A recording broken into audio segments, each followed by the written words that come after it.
조금 전에도 발표하신 RSA에서도 언급을 했던 것 같은데, 이제 여기서 IOC 기반이라고 하면 알려진 정보를 가지고 하면서 인포메이션 컴프로마이즈라고 해서 알고 있는 정보를 가지고 대응하는 부분들이 있고, 그 다음에 이제 헌팅이라고 부르는 정보보호에서는 이런 헌팅이라고 부르는데요. 알려지지 않은 것들을 순수하게 분석을 통해서 찾아내는 그런 영역들이 존재하기 때문에 이런 기법들이 어떻게 사용되고 있는지 이런 것들을 말씀드리도록 하겠습니다. 그래서 이제 여기까지 말씀을 드린 다음에 진행하고 싶은 부분은 이제 좀 더 프랙티컬하게 현장에서 이런 부분이 어떻게 적용될 수 있고 적용된 후기의 성과는 어떻게 발생이 되는지 또 적용이 된다면 구체적으로 어떻게 적용이 될지 이제 이런 정보보호에서 적용되는 이런 기술 셋들은요 굉장히 뭐 저희가 흔히들 로켓 사이언스라고 부르는 대단한 기술들이 아니라 여러분들이 현업에 계신 분들이 직관적으로 이해하실 수 없으면 저는 사용할 수 없다고 생각하거든요. 뭐 예를 들어서 뭐 어떤 분이 어떤 굉장히 대단한 통계적인 방법을 써서 세상에 존재하는 모든 분생대천을 다시 잡을 수 있다고 얘기한다면 그런 것들 자체가 실제 데이터 가지고 확인하기 전에는 되게 어려운 일도 있고 그래서 사례적으로 또 그런 많은 얘기들을 좀 더 구체적인 그런 부분들에 대해서 좀 더 얘기를 드려야 될 것 같습니다. 그래서 그리고 이제 장표 자체는 작지만 요즘 많이 회자되고 있는 사이버 인텔리전스 굉장히 이제 많이 회자되고 있지만 실제 인텔리전스 데이터를 가지고 사용을 해보면 굉장히 뭐랄까요 사실 내부 자산에 대한 내부에 대한 정보가 있을 때 그거를 비교해 볼 수 있는 하나의 대안이 될 수 있는데 그것만 가지고 뭘 한다는 건 되게 어려운 일이거든요. 그래서 이런 그 내부에 대한 인텔리전스를 외부 업체가 해줄 수 없죠. 그래서 그 인텔리전스를 우리가 확보했을 때 그걸 가지고 이제 외부에서 서드 파티가 제공하는 인텔리전스를 어떤 식으로 사용할 수 있을 건지에 대해서 그리고 몇 가지 적용 사례를 말씀드리는 것으로 발표를 마치도록 하겠습니다. 제가 미리 이제 처음에 말씀드렸던 것처럼 너무 보완적인 얘기를 이제 좀 벗어나서 책이 이제 제가 그 읽은 책이 여기 보시면 이제 니콜라스 탈렙이라고요. 블랙스완이라는 책을 쓴 사람인데 처음에는 이제 편안하게 읽었다가 보면 볼수록 정말 이게 완전히 정보보호하고 다른 얘기인데도 정보보호의 예측 불가능한 공간에 대한 얘기를 동일하게 하고 있구나라는 걸 이제 많이 느끼게 됐습니다. 그래서 이런 부분이 이제 정보보호에 어떻게 적용이 될 것인가를 고민을 좀 해봤고 발표를 좀 해봤고요. 그래서 이제 제가 블랙스완을 서로 이제 정의를 하고 가면 이건 이제 관찰자가 예측하지 못한 사건으로 정의가 되고요. 그 다음에 현 시스템에 이제 심각한 영향을 미치는 사건으로 되어 있고, 그 다음에 이제 마지막 말이 앞걸인데요. 살해 발생 이후에는 탐지할 수 있었다라고 얘기를 하지만 새로운 거를 다시는 탐지하지 못하는 경향이 두드러지는 것들을 제가 블랙스완이라고 부른다고 하거든요.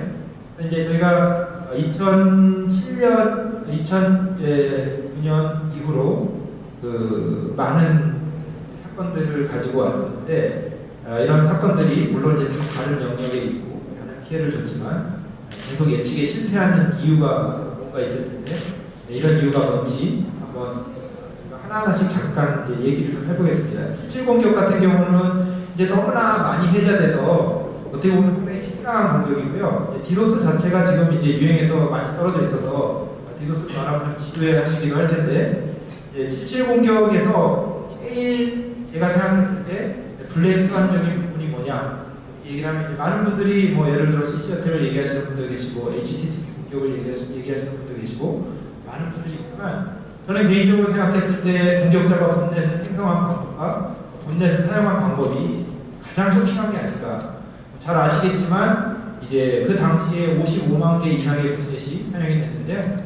그야말로 말대로 한 하루 만에 만들었거든요. 물론 이제 이게 하루라서 정말 하루라기보다는 우리가 이제 원데이라고 말하는 것 자체가 55만 명의 유저를 가지고 있는 웹하드 업체를 하이제킹함으로 해서 하루 만에 본넷을 만들어서 공격을 하고 공격한 다음에 그냥 보냈어요. 이게 이제 전통적인 관점에 본넷을 형성하는 거하고 되게 다르거든요. 왜냐면 잘 아시겠지만 본넷을 만들고 메인터넌스를 하고 유지하는 건 되게 어려운 일인데 이런 식의 공격이 시작됐고 그 이후로는 이제 요즘도 뭐 인증서에 대한 이슈라든지 또 뭐 여기 나오는 어떤 그 다른 사고에서 보는 것처럼 믿을 수 있는 시스템이 하이제킹돼서 공격이 악용되는 사례로 계속 진화하고 있는데 이런 것들이 제가 볼 때는 77 공격에 있어서 우리가 가장 공격자의 전략적으로 어떤 기존의 사건과 이후 사건의 변화가 있었던 게 아닌가 그렇게 생각을 하고요. 그 이후에 3.4 디도스도 있었죠. 근데 뭐 어떤 분들은 이제 3.3 디도스로 부르는데요. 이 3.3 디도스는 사실은 블랙스완이 아니었죠.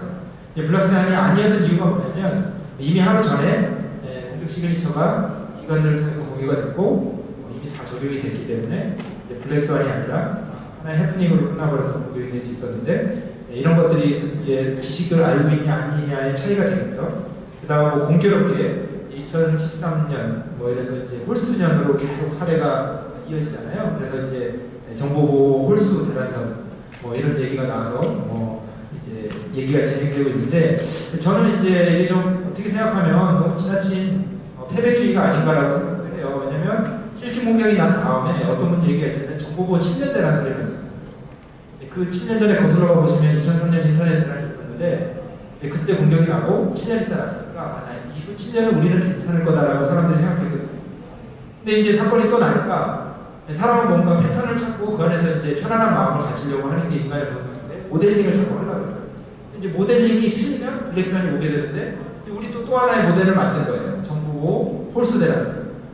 그럼 이제 짝수날이 오면 괜찮다라는 뭔가 자기의 위안을 가지고 있지만 과연 이게 정말 사실이냐는 여기 계신 분들은 아무도 아니라고 생각하고 계시거든요. 이제 어떻게 보면 이게 정보보호가 아니라 정보보험이 돼버려서 이제 내가 하는 일은 내가 열심히 하나 안 하나 똑같고 단지 구색을 갖춰놓으면 위기 상황에 내가 살 수 있냐 죽을 수 있냐 이런 문제로까지 굉장히 낮아지고 있는 것 같고 또 제가 개인적으로 요즘 트렌드를 보면 정보보호 담론들이 굉장히 커지거든요. 뭐 북한, 뭐 사이버 공격 뭐 이렇게 막 커지면서 실제 현장에 대한 정보보호는 굉장히 쪼그라들고 있는 느낌들이 들어요. 왜냐하면 실제 제가 현장에 저희가 국내에서 40군데 해외 40군데 이상의 실망 분석을 전부 수행을 하고 있는데 작년에는 저희가 금감원하고 한국은행도 감사를 했고 실망 감사를 했고 또 5대 공인 인증기관도 전부 감사를 했는데 그 기관을 지칭하는 게 아니라 저희가 어떤 기관을 들어가 보면 그 안에서 실제 벌어지는 일들은요 북한 이런 거하고는 상관이 없어요.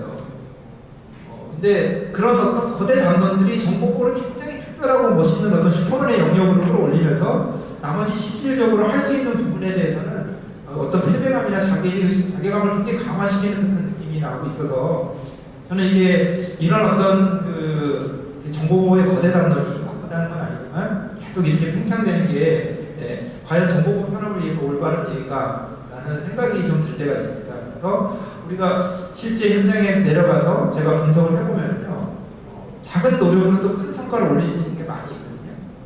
근데 이제 뭐 오르지 않고 산만 높다 한다고 그런 부분보다는 뭔가 어디서 백마르탄 초연이 나타나서 우리 정보보호 문제를 해결해 줄 수 있는 그런 장비들 이런 것들을 이제 많이 찾고 있는 경향이 아닌가 저는 이제 개인적으로 좀 생각하고 있습니다. 그래서 오늘 발표는 제가 일반적으로 여러분들한테 저는 사실 여러분한테 말씀드릴 수 있는 거는 저도 개인적으로 정보보호를 오래 했지만 이제 15년 넘게 하고 있지만 제가 과연 전문가인가라는 거에 대해서는 의문이 있어요. 왜냐하면 영역도 너무 많고 전문가는 과연 뭔가. 근데 이제 한 가지 말씀드릴 수 있는 거는 이제 오랜 시간 전 데이터를 가져왔고 실제 데이터를 가지고 프레젠트를 하는 사람이기 때문에 하나의 어떤 이제 실제 여러분들이 들어가서 보기 힘든 그런 내용들을 구체적인 데이터를 기반으로 해서 제시한다는 관점으로 이해를 해주시고 혹시 이제 개인적으로 소화하시다가 궁금하신 점이 있으면 저한테 뭐 질문 괜찮으시고 나중에 얘기도 괜찮습니다.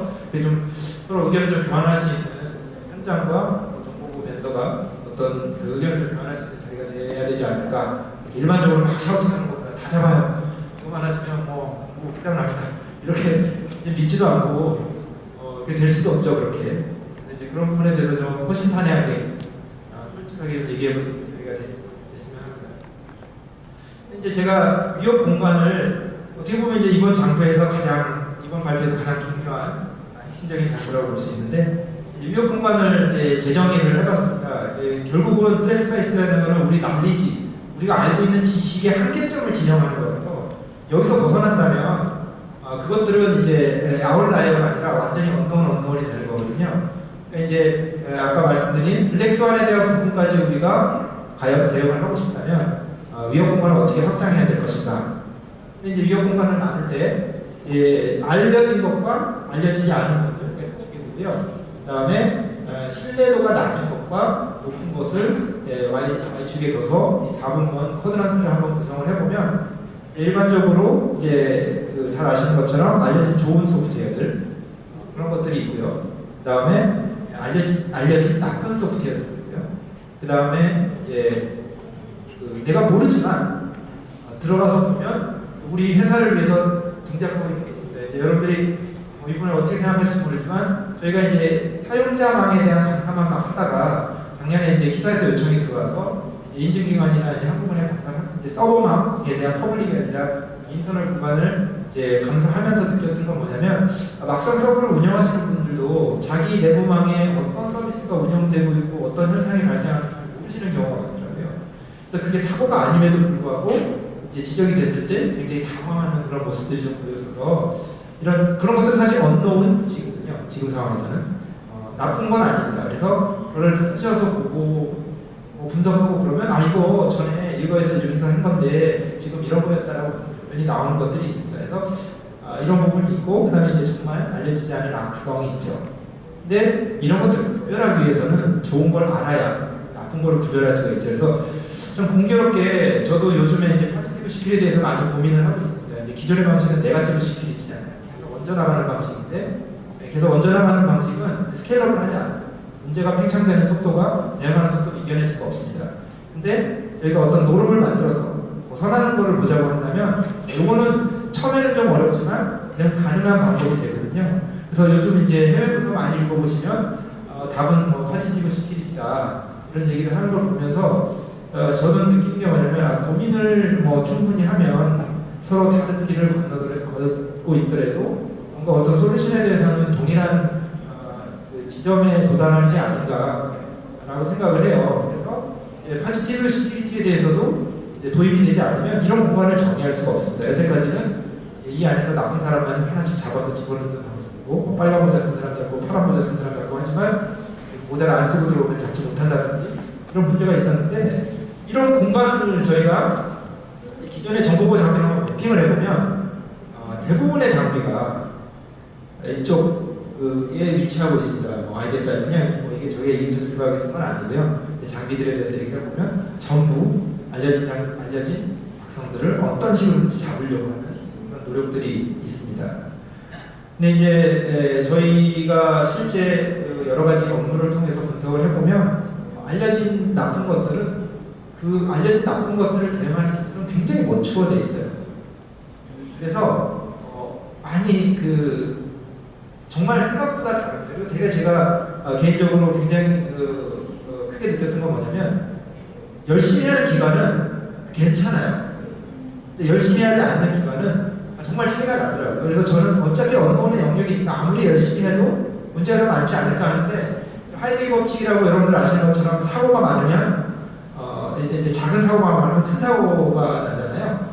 그게 정보보호에도 이제 적용이 되는 것 같아요. 속된 말로 저희가 방구가 잦으면 화장실을 간다고 하는데 그런 것처럼 작은 문제가 많은 조직은 실제 내부에 큰 문제를 많이 합니다. 저희가 상당히 큰 업체를 들어갔을 때 그 업체는 전문 보안 조직도 있고요. 전체를 잘 관리하고 있는 조직이었는데 저희가 이제 너무 문제가 많이 나오는 거예요. 진짜 뭐 거의 다른 데보다 100배 이상 많이 나는 거예요. 이게 말이 되나? 근데 저희 이제 데이터를 보여주고 이제 그 자리에서 여쭤봤더니 문제가 해결이 안 돼서 나중에 여쭤봤어요. 그랬더니 백신은 이미 2년 전에부터 업데이트되지 않은 거를 쓰고 있어요. 굉장히 큰 기관입니다.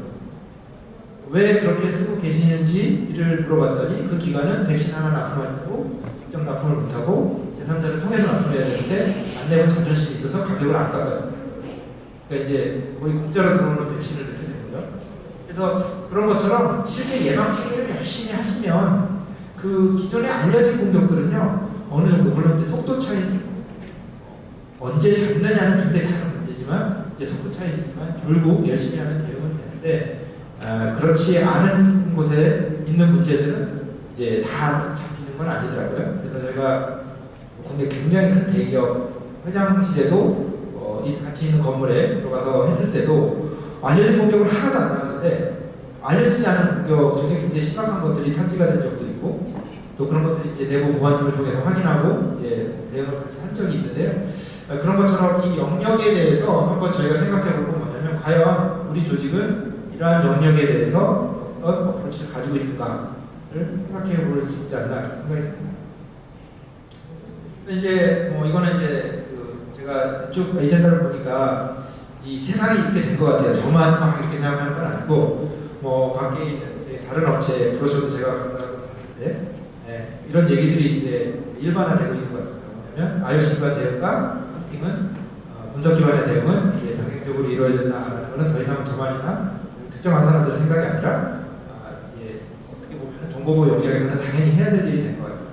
이제 IOC 기반 대응이라 그러면 우리가 하고 있는 겁니다. 알고 있는 어떤 것들 알고 있는 걸로 대응하는 거고, 분석 기반 대응은 뭐냐면 아까 헌팅이라고 해서 알려지지 않은 공격을 이상 징후를 통해서 탐지를 하고 징후에 해당하는 로그 분석을 통해서 명확하게 대응할 수 있도록 정적 기반으로 구성하는 것들을 우리가 분석 기반 대응을 하고요. 이게 전통적인 침해 사고 대응 영역으로 보시면 될 것 같습니다. 그래서 그런 것들이 헌팅이라는 이름으로 기존에 그러니까 세계가 돌고 도는 것 같아요. 기존에는 침해 사고 대응에서 나온 것들을 장비에다 이식을 해서 이제 IOC 기반으로 대응하는 게 일반적인 얘기였는데 이제 2007년 기점으로 해서 공격이 바뀌잖아요. 제가 생각해서 국내는 적어도 뭐냐면 이제 타겟 공격들, 전에 사용했던 기법을 사용하지 않는 것들, 이제 재사용을 통해서 막을 수 없는 것들이 이제 여기 가장 정말 여기에 정말 잘 맞는 이슈가요. 저도 예방 체계는 저는 프리벤션 이벤처리 페일이라는 예방 체계가 무너진다는 것에 대해서 굉장히 강하게 주장하고 있는 사람인데 이 부분에 대해서 올해 저를 참 많이 작년이고 번성하게 만든 게 있죠. 크립토라커. 크립토라커는요 정보보호 방어 체계를 너무나 잘 알고 있어요. 그러니까 정보보호 전문가만큼 잘 알고 있어서 어떻게 우회할 건가를 우리만큼 잘 알고 있어요. 그러니까 걔네 대응하기가 힘든 거예요. 영양제 채널이 있는 것도 아니고 침투 구간도 기존의 장비가 못하는 구간으로 침투를 하고 들어와서 그냥 딱 악화시켜버리니까 대응할 수가 없는 거죠. 그러면서 이제 뭔가 이 지식의 대칭성 자체가 오는 공격의 비대칭성과 지식의 대칭성 자체가 교착 상태에 빠져버려요. 공격자의 지식과 방어자의 지식은 특정 지점에서는 대칭적으로 이퀴블리엄을 이루고 있고요. 더 이상 비밀이 아니라요. 예를 들어서 뭐 작정하고 작년에 제가 이제 어떤 디도스 분석을 해서 경찰에서 잡은 건이 있는데 신문에 나온 게 있을 텐데 그 사람이 받은 게 8억이에요. 디도스 한 건 해주고. 그렇게 대단한 디도스는 아니었거든요. 근데 실제 통장에 8억이 찍혔어요. 공격자는 얼마나 열심히 일을 하겠습니까? 뭐 그런 거 분석하면 800원도 안 주잖아요. 그러니까 인센티브가 되게 다른 거예요. 근데 그 공격은 그 사람이 할 때는 신기한 거였는데 지금은 또 일반적인 공격이 돼서 애들도 하거든요. 근데 이런 어떤 상대성이 있지만 이런 그 공격자가 공격을 정말 잘 하기 위해서 들이는 노력은 어떻게 보면 저희처럼 가정을 가지고 있고 저녁에 있는 삶을 추구하는 사람한테는 되게 불가능한 영역이 걔네는 한탕 하고 필리핀 가서 평생 왕처럼 살고 싶은 그런 사람일지 모릅니다. 그래서 되게 그런 공간에서 이기기가 힘들어요. 그럼에도 불구하고 우리는 자꾸 전선을 기술적인 부분에 전선을 줍니다. 내가 기술을 폄하하는 건 아니에요. 근데 여러분들이 악성코드 아무리 잘하셔도 악성코드가 나오는 속도를 이길 수가 없어요. 그러니까 그런 어떤 전선 자체가 저는 좀 더 비대칭적인 부분으로 가야 되지 않을까라고 생각을 하는데 그게 여러분들 관점에서 생각해 보시면 저는 되게 삶에서 많이 느끼거든요. 예를 들어 저희가 요즘 피싱 사고 많으니까 은행에 저희가 트랜잭션 할 때 전화로 인증받게 하잖아요. 그런 게 전형적으로 관측 지점과 대응 지점이 분리된 거고요. 방어자 입장에서는 기다릴 수 있는 거예요. 다 전화를 한다면 일이 안 될 거 아니에요. 처음에 그걸 다 막으려고 한다면 근데 지금 모든 장비는 관측 지점과 대응 지점이 동일하다고요. 다 그 자리에서 막으려다 보니까 오버플로어가 나오고 넘쳐나고 하지 못하고 하는데 은행에서는 보면 너무 상식적인 거죠. 많은 사람이 트랜잭션을 하는데 일정 수준을 넘는 거에 대해서는 에스컬레이션을 해서 전화를 하고 인증을 받게 하고 그거보다 더 넘으면 또 그 2단계 저는 모르지만 어떤 대응 수단이 있겠죠. 그러니까 이런 어떻게 보면 상식적인 대응이 정보보호에도 일어나야 되는데 이거는 꼭 정보보호 분야가 아니라 금융처럼 많은 트랜잭션이 일어나고 정상과 비정상을 본질적으로 특정 지점에서 가리기 어려울 때는 이러한 노력들이 없다면 내가 일은 정말 열심히 하면서도 계속 지는 싸움을 할 수밖에 없지 않나 그런 생각을 하게 됩니다. 그럼 이제 이런 대응이 어떻게 다르냐라고 이제 왜 이런 문제가 일어나냐 뭐 많잖아요. 씬도 있고 뭐 여러 가지 장비들 되게 많은데 이런 것들이 왜 안 되냐. 저는 이제 뭐 기본적으로 이번에는 저희 장비 얘기는 안 하거든요. 저희 이 발표에서 그냥 원론적인 얘기만 하려고 합니다. 이게 이제 가로등 효과라고 여러분들 잘 아시겠지만 어떤 사람한테 술을 먹고 열쇠를 잃어버렸어요. 근데 이제 가로등 밑에서 찾고 있으니까 경찰이 와가지고 어디서 잊어버렸냐 그랬더니 나는 저기 그 어두운 데서 잊어버렸다. 근데 왜 여기서 찾냐 그랬더니 저기 불이 없지 않냐 이런 얘기를 하는데 어떻게 보면 제가 뭐 단언할 수는 없지만 제가 민간학교 조사단으로 여러 가지 사건 사고에 참여하면서 느꼈던 거는 사고는 항상 로고가 존재하지 않는 것에서 발생합니다. 왜 그러냐면요. 사실은 로고가 있는 것은 대응이 되잖아요. 그러니까 그쪽으로 찾아 들어가는 거예요. 그러니까 결국은 공격자들이 펄스한테 움직이면서 비어있는 공간을 쑤시고 들어가서 거기서 사고가 나는 거지 그쪽에서만 발생하는 건 아니거든요. 그러니까 이제 우리가 수집되는 로고의 형태를 정의하는 순간 그 나머지 영역에서 공격이 들어올 수 있는 영역을 놔두는 거나 마찬가지예요.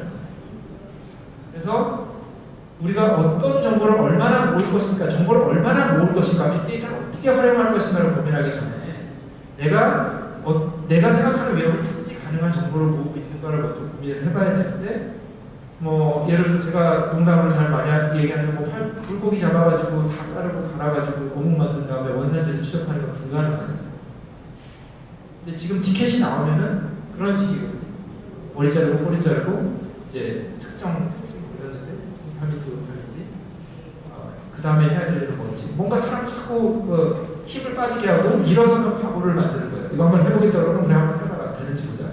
이런 어떤 자꾸 이제 회의식이 들어가고 있는데 이런 것들이 제가 생각할 때는 기존의 어떤 너무 정보보 장비에 의존하고 있어서 기존에 생산된 로그에 의존하고 있어서 발생하는 게 아닌가 이런 생각이 좀 나고요. 이제 그래서 이런 것들을 이제 좀 더 넓은 관점에서 어떻게 우리가 어떤 형태의 시스템을 갖춰야 되냐 본다면 IoT 기반의 제품들은 대부분 굉장히 높은 정밀성을 자기가 알면 다 잡습니다. 근데 관역의 중간을 치고 있지 못할 수가 있어요. 그러니까 예를 들어 저희가 어떤 금융기관에 들어갔을 때 그쪽에서 그러시더라고요. 자기는 지속통신을 다 잡는다. 어떻게 잡으십니까? 그랬더니 통신을 모아서 거기서 지속성이 있는 건 잡습니다. 통신 얼마나 모으십니까? 그랬더니 5분에서 10분 모으시는데 정말 그림같이 거기는 3,600초, 7,200초 장주기 통신이 남아서 자리를 잡고 있는 거예요. 이제 참 어떻게 보면 이제 공격자와 방어자의 균형과 이런 문제들이 너무나 그림같이 나타나는 거죠. 그래서 내가 알고 있는 영역을 하는 걸로 문제가 다 해결되느냐. 그래서 이제 요즘 나온 제품, 플로우 기반 제품이라든지 이성기호를 탐지하는 많은 제품들이 있는데 그런 제품들은 기본적으로 마지막에 문제를 손가락 풀게 만들어요. 근데 우리나라의 정보보호의 사실 가장 큰 문제점 중에 하나가 개인적인 생각입니다. 허리가 부족하거든요. 일할 사람들이 정보보호 산업에 갑자기 생산되면서 이제 많은 이제 공공기관이나 높은 기관으로 들어가면서 허리가 굉장히 약하거든요. 여러분들도 제가 잘은 모르지만 이제 잘 모르시는 분이 와서 얘기하면 이제 속으로 그렇게 생각하실 거예요. 좀 더 배우고 와라. 지금 여기서 그런 얘기하고 있냐. 벌써 게임이 안 돼요. 이렇게 뭐 한 1년 있다 들어와가지고 적립하려고 하는 사람들이 여러분들 앞에 앉아서 한 5분 동안 얘기하면 그거 먹히지가 않습니다. 근데 이제 그런 사람들이 사실 잘해서 허리가 돼야 되는데 그게 되게 부족한 상황입니다. 그러다 보니까 플러그인만 제품이 들어오면은요, 실제 그거를 정확하게 분석하기 힘들고 또 그런 능력이 있었던 분들도 이제 정기적인 직업에 가시면 일이 너무 많아요. 언제 그것을 분석하고 있고 그 성과로 해줍니까? 할 일이 그렇게 많은데. 그러니까 이제 그런 부분이 교착 상태에 이르면서 이제 뭔가 그런 제품들 자체가 성과를 잘 못 이루고 있는 게 현황인 것 같아요. 제가 알고 있는 가장 큰 포탈은 중에 하나는 이제 뭐 거금 20억 가까운 돈을 들여서 이제 무슨 이제 전체 모집하는 여러분 잘 아시는 솔루션을 도입했는데 언론이 안 나오는 거예요. 그래서 이제 제가 그때 전체 그 교육을 진행하면서 여러 가지 탐지 방안에 대해서 말씀드렸었는데 그쪽도 공감하는 부분이 여기 아이소리다가 있어. 그러면 여기 지구에 다 있죠. 우리 네트워크에 다 찾아야 되거든요. 그런 부분에 대해서 저희가 대응을 하기 위해서는 정밀성이 높아서 드릴다고 해서 들어가서 문제를 볼 수 있어요. 담당자가 판단 가능한 수준에서부터 그래비티라고 그러는데 거기까지 갈 수 있어야 되고 그 다음에 그 문제를 인지할 수 있어야 되는데 이 두 가지를 다 갖춘 것들이 많지. 그래서 어떤 게 그렇다. 뭐 제가 이렇게 말을 못하죠. 이게 다 개인 역량이 다르고 개인의 판단이 다르기 때문에 우리가 이제 선언적으로 얘기를 한다면 뭔가 거시적으로 정상행위와 이상징후를 명확하게 분간할 수 있어야 되고 그 다음에 그 항상 그런 행위들은요 정상의 가능성이 존재합니다. 다분면을 보시면 알려지지 않은 좋은 것들이 있기 때문에 그런 것들을 구분할 수 있는 이제 저희가 레졸루션 해상도라고 그러죠. 충분한 해상도를 갖추고 있어요. 저희가 쭈민을 해도 그립이 찌그러지지 않는 그런 부분에 대해서 말씀드리는 게 이번 장면입니다. 그래서 이제 블랙스완 탐지를 위해서 이제 여기부터는 이제 저희가 하는 일에 대해서 한번 말씀드리겠습니다. 저희가 하는 일에 대해서 말씀드리고요. 이걸 이론이라기보다 현실적인 부분인데 이제 저희가 사이버 킬체인 많이 얘기하잖아요. 사이버 킬체인이 뭐냐? 잘 아시겠지만 킬체인이라는 거는 그래서 작전을 수행하기 위해서 반드시 수행돼야 되는 것들 뭐 예를 들어서 요즘 많이 나죠. 김정은 참수하겠다. 목을 따려면 분에 가야 되잖아요.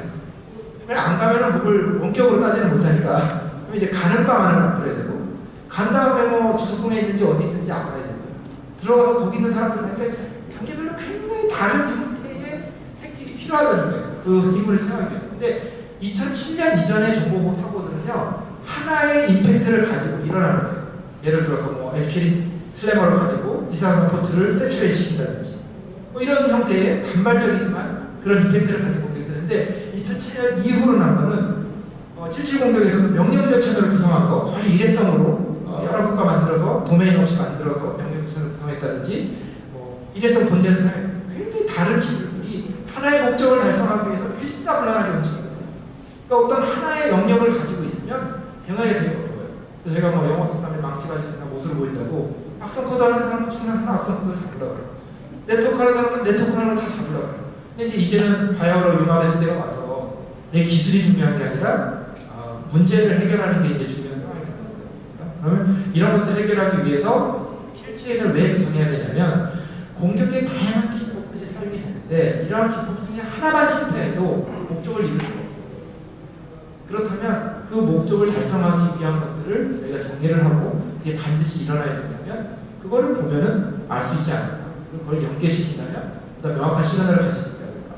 예를 들어서 이제 내부 이동이라고 하면은요 대단한 것 같지만 저희가 하는 방식은 뭐냐면 내부망에서 연결 대비 연결도 대비 연결 시도를 추적을 하면 좀 이따 그림에서 나오겠지만 공격자가 이동하면 뒤로 변화가 발생합니다.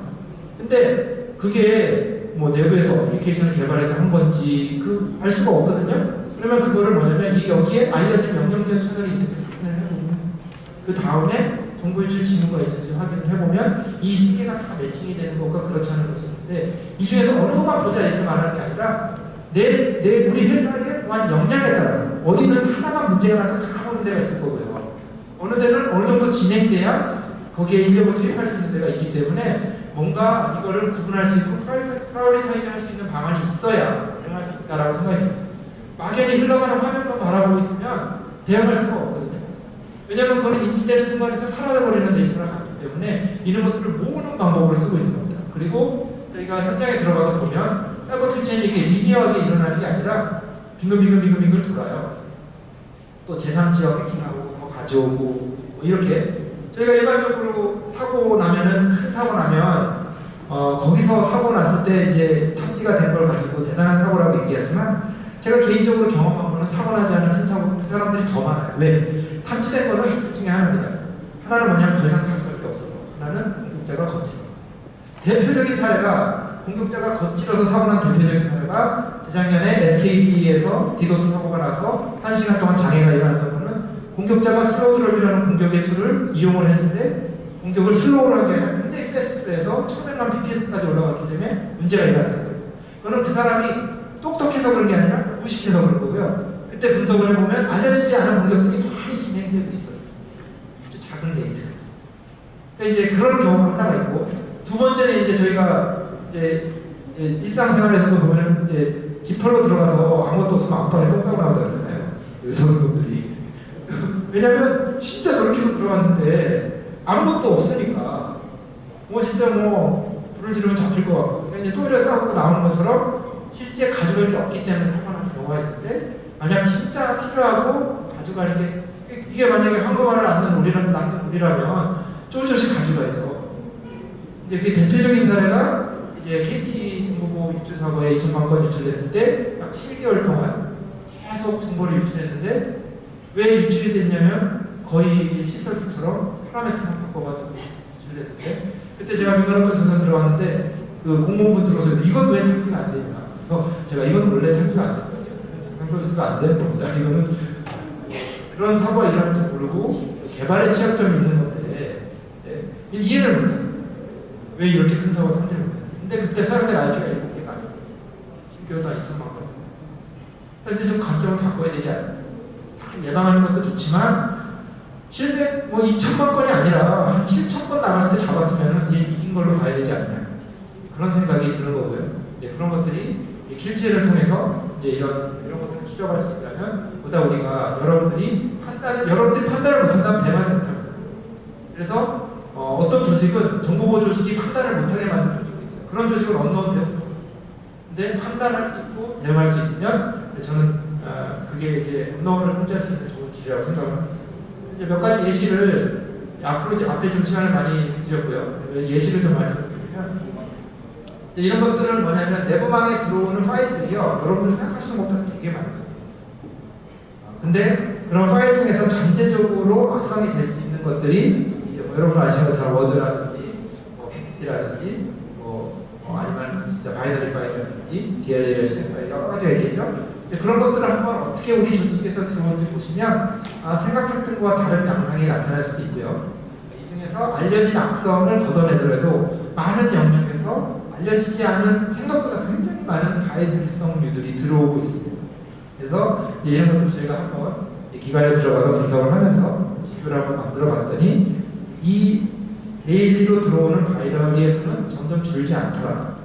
계속 나오고 있습니다. 그래서 여기에 대응하는 것은 상당히 어려운 부분을 알고 있을 수 있죠.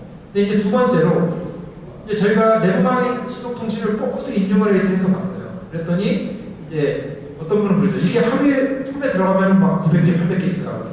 하루에 이렇게 나오면 대응 가능하냐. 저도 큰 고민이었는데 이 기관에 들어가서 보시는 것처럼 처음에는 굉장히 많이 나오다가 2주가 지나니까 이제 망이 고정이 되는 거예요. 포지티브로. 내가 알고 있는 모든 좋은 거, 나쁜 거에 대한 지속통신들. 지속통신 왜 중요한지 너무 잘 알고 계실 거예요. 여기 들어오기 위해서는 당연히 지속통신 필요하니까 백도어 타입이라든지 아니면 저희가 정보부에서 말하는 그런 것들을 전부 관측해서 인용하려 하다 보면 양이 이렇게 줄어드는데 이거를 다 하지 못하니까 알려진 것들을 인텔리전스로 만들어서 적용하면 그 기업에서 들어갔을 때 70%는 전부 알려진 걸로 정리가 되고 나머지 거에 대해서는 작업을 하면 되겠죠. 이제 이런 것들이 그 다음부터는 정보보호는 변화 추적만 하면 되는 거예요. 2주에 한 번 나왔는데도 안 보겠다 그러면 약간 이제 제가 볼 때는 직무유기가 아니라서 개인적으로 생각합니다. 2주에 한 번 나왔으면은 좀 들여다보고 이게 새로운 서비스 주기에 따라 나오거든요. 저는 이거 분석하면서 새롭게 나온 유명한 서비스도 되게 많이 알아요. 저는 쓰지 않는데 텀블러라든지 이런 것들 보면은 나오거든요. 분석하면 인증어레이트 해놓고 하면은 이제 그 중에서 알려지지 않은 것들을 그래서 탐지할 수 있기 때문에 이런 부분에 대한 보조가 필요하다고 생각이 되고요. 여기 아까 말씀드린 것처럼 이제 내부망 수평이동 지구 이런 것도 해시덤프를 가지고 해시덤프의 시그니처를 보내 어쩌네 이런 것도 중요하지만 기본적으로 공격자가 우리 망에 들어오면은 장애인만 할 수 어쩔 수가 없습니다. 기존에 없던 통신이 발생할 수밖에 없어요. 자기 목적을 이루기 위해서는 통신 없이 어떻게 사건이 일어나나요? 그런 것들을 추적해서 여기 보시면 특히 두 번째 있는 걸 보면 연결이 특정 지점에서 굉장히 스파이크가 올라가는 걸 보실 수가 있는데 이런 것들이 실제 연결도는 낮았는데 신호가 굉장히 높아지고 있으면 뭔가 어떤 새로운 움직임이 포착이 되는 거죠. 그래서 이런 것들을 이제 가지고 저희가 대응할 때 제일 마지막에 이제 저희가 쓰는 방법이 PCR이라고 해서요. 이제 이게 뭐냐면 예를 들어서 드롭박스 같은 정보 밖으로 나가잖아요. 나가는 정보를 다 더해보면 들어온 것보다 나간 게 많아요. 근데 일반적으로 클라이언트는 정보의 소비자이기 때문에 정보가 들어와야 되거든요. 근데 나가는 것들은 이유가 있어요. FTP거나 나가는 FTP거나 드롭박스. 근데 그게 아닌데 정보가 나가요. 그러면 그게 또 누적을 해봤더니 굉장한 양이 돼요. 대응을 할 수 있어요. 근데 지금 장비들은 메모리 리스로 움직이기 때문에 어느 시점에서 절대값 기준으로 통제할 수 있을지 모르지만 이걸 전부 다 더해서 하는 것들은 되게 어려운 일이에요. 그래서 이 세 가지 지표를 가지고 우리가 분석을 할게요. 여기는 보시면 일별로 나가는 것들을 그 IP별로 목적지별로 나가는 것들을 이제 히트맵 형태로 그린 겁니다. 계속 빨다 보면 계속 나가는 거예요. 뭔지 몰라도 계속 나가고 있는 거예요. 그래서 그러면 이제 그 안에 저걸 유출시키는 프로세스가 뭔지 봐야죠. 근데 그걸 자동으로 알려달라 이건 되게 어려운 겁니다. 왜? 그거는 이제 노네요. 그래서 이제 스킬체인 분석하면 이런 식으로 문제가 나는데 명령자 채널도 있고 정보 유출이 일어나면 그런 부분을 먼저 봐야겠다라는 것들을 데이터 정량적으로 나타낸 걸로 보시면 될 것 같습니다. 좀 말 빨라지죠? 시간이 없을 것 같고요. 그래서 이제 저희가 이제 기사에 있는 시타스 정보를 받아갖고 보는데 시타스 정보를 받아갖고 보니까 적용하기가 되게 어려운 거예요. 그래가지고 이제 일단 컨텍스트 불분명하고 그래서 이제 그런 거 제가 피드백을 줘서 많이 개선이 됐는데 여기 나온 건 뭐냐면 그 대역별로 계속 이제 문제가 많이 일어나는 대역을 추적해 보면 실제 문제가 많이 일어나는 대역은 많지는 않아요. 근데 지속적으로 문제가 일어나요. 그런 대역에 대해서 저는 뭔가 이제 선택적으로 네트워크를 물리적으로만 나눌 게 아니라 물리적으로 네트워크를 구성한 다음에 특정 대역에 있는 사람들이 위험한 지역에 가는 거를 선별적으로 차단할 수 있는 어떤 정도의 정책이 있지 않으면 이런 크리토라커 같은 거에 대한 대응은 좀 어렵지 않을까. 왜 계속 해킹이 되는 데가 있거든요. 계속 오남용이 되는 VPN 대역이 있고 그런 것들을 시간이 지남에 따라 계속 뭐 1년이고 2년이고 추적을 하는데 탐지가 되면 엑스포넨셜하게 올라갔다가 디케이는 리니어하게 디케이하게 만들면 30일 기반으로 디케이 되는 거거든요.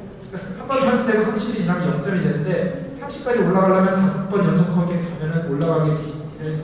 근데 이것도 유포지냐, 악성코드 유포지냐, 아니면 기존의 명령자체는 이력이 있냐, 아니면 다른 거에 따라서 다 이제 주기가 달라지죠. 이런 부분도 고민해야 될 것 같고 이걸 안다면 우리 내부 트래픽에 대한 인텔리전스 대단한 게 아니죠. 이런 것들 적용할 수 있지 않을까 생각이 됩니다. 그래서 마지막으로 주요 적용 사례에 대해서 말씀드리면 저희가 큰 업체들, 은행이나 병원, 또 군부대도 지금 적용돼 있고 대학교 돼 있고 큰 대기업 업체나 여러 군데에서 전부 한 번도 들어가서 사건 사고를 발견하지 않은 적은 없습니다. 그래서 제가 볼 때 실제 내부 네트워크에 대해서 현황을 알게 되면 좋은 거는 이게 개선되는지 안 개선되는지를 알 수가 있습니다. 그리고 조금 더 편안하게 정보 대응을 어느 부분을 어떻게 할 것인가를 데이터 관점으로 할 수 있기 때문에 이런 게 뭔가 좀 우리가 이기는 정보를 하기 위해서는 필요한 부분이 아닌가. 긴 시간 집중하고 들으셔서 매우 감사드리고요. 시간이 조금 넘어서 일찍 끝내도록 하겠습니다.